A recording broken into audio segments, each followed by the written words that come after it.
गडचिरोलीच्या धानोरा तालुक्यातल्या जपतलाई आश्रमशाळेतील 3 विद्यार्थिनींच्या सर्पदंशाने मृत्यू प्रकरणात एक मोठी कारवाई करण्यात आली आहे। आश्रमशाळेचे संस्थाध्यक्ष आणि माजी खासदार मारोतराव कोवासे, संस्थेचे सचिव ॲडव्होकेट विश्वजित कोवासे यांच्यासह मुख्याध्यापक आणि 2 अधीक्षक अशा 5 जणांवर गुन्हा दाखल करण्यात आला आहे। या घटनेत 3 विद्यार्थिनींचा मृत्यू झाला होता, तर अन्य 3 विद्यार्थिनी आजारी पडल्या होत्या। या चौकशीत आश्रमशाळा प्रशासनाचा निष्काळजीपणा समोर आल्यानंतर ही कारवाई करण्यात आली आहे।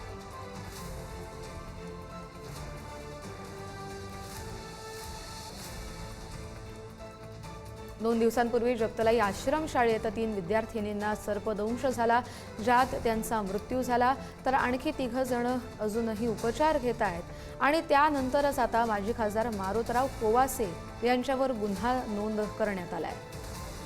या संदर्भातले अपडेट घेऊया आपले प्रतिनिधी आशिष अग्रवाल यांच्याकडून। आशिष,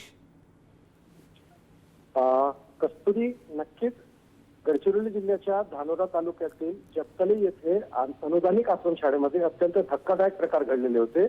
त्यामध्ये 3 निष्पाप मुलींचा जीव गेलेला होता आणि त्या अनुषंगाने आता खूप मोठी कारवाई करण्यात आलेली आहे। महत्त्वाचं म्हणजे संस्थापक, सदर शाळेचे संस्थापक माजी खासदार मारोतराव कोवासे तसेच त्यांचा मुलगा सचिव विश्वजित कोवासे यांच्यावर गुन्हा दाखल करण्यात आलेला आहे। तसेच शाळेचे मुख्याध्यापक आणि 2 अधीक्षकांवर सुद्धा गुन्हा दाखल करण्यात आलेला आहे आणि याबाबत आता सखोल चौकशी सुद्धा होणार असल्याची माहिती आपल्याला आदिवासी मंत्री डॉक्टर अशोक उईके यांनी दिलेली आहे। कस्तुरी, बरं, धन्यवाद आशिष दिलेल्या सगळ्या माहितीसाठी।